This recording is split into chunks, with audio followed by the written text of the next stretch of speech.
প্রথম দেখেই কাকের প্রেমে পড়ে গেছি, ভাবনার এই মন্তব্যে কৌতূহল তৈরি হয়েছে নেট দুনিয়ায়। ক্যানভাসের রং তুলির ছোঁয়ায় কাক আঁকেন, আবার বাস্তব জীবনেও সেই কাকই হয়ে উঠেছে তার অনুপ্রেরণা। এমনই ভিন্নধর্মী ভাবনায় আলোচনায় অভিনেত্রী আসনা হাবিব ভাবনা। অভিনয়ের পাশাপাশি চিত্রশিল্পী হিসেবেও নিজের আলাদা পরিচিতি গড়ে তুলেছেন তিনি, যেখানে কাক নিয়ে তার ভালোবাসা নেটিজেনদের কাছে প্রায়শই আলোচনার কেন্দ্রবিন্দুতে থাকে।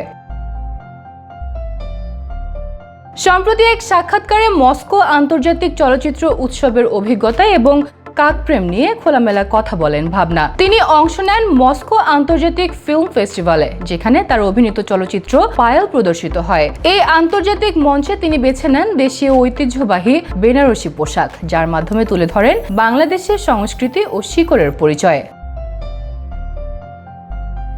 তবে রেড কার্পেটে পোশাকের চেয়েও বেশি আলোচনায় আসে তার কাক নিয়ে আবেগ।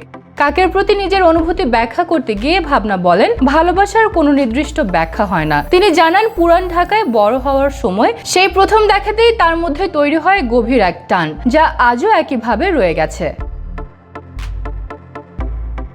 নেটিজেনদের ট্রল বা কটাক্ষ নিয়ে প্রশ্ন করা হলে তিনি জানান, কাক নিয়ে তিনি শুধু ছবি আঁকেন না, বরং এই ভালোবাসাকে বিদেশের মাটিতেও তুলে ধরেছেন। তার কথায়, আপনারা যে কাক নিয়ে এত কথা বলেন, আমি চাই আপনারা তাদের একটু ভালোবাসুন, বারান্দায় খাবার বা পানি দিন। সমালোচনা বা আক্রমণ প্রসঙ্গে তিনি প্রতিশোধের পথে না গিয়ে প্রকৃতির উপর সব ছেড়ে দেওয়ার কথা বলেন। ভাবনার বিশ্বাস, প্রকৃতি নিজেই সবকিছুর বিচার করে এবং তার প্রতিক্রিয়া হয় সবচেয়ে শক্তিশালী।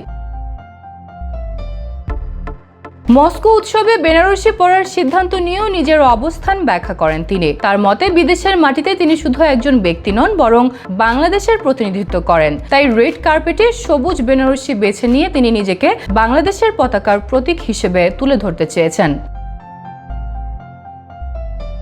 ভাবনার বিশ্বাস, বেনারসি শুধু বিয়ের পোশাক নয়, বরং আন্তর্জাতিক অঙ্গনেও এটি একটি সাংস্কৃতিক পরিচয়ের প্রতীক হয়ে উঠতে পারে। তার এই ভিন্নধর্মী ভাবনা ও শিল্পচর্চা তাকে আবারও আলোচনার কেন্দ্রবিন্দুতে নিয়ে এসেছে।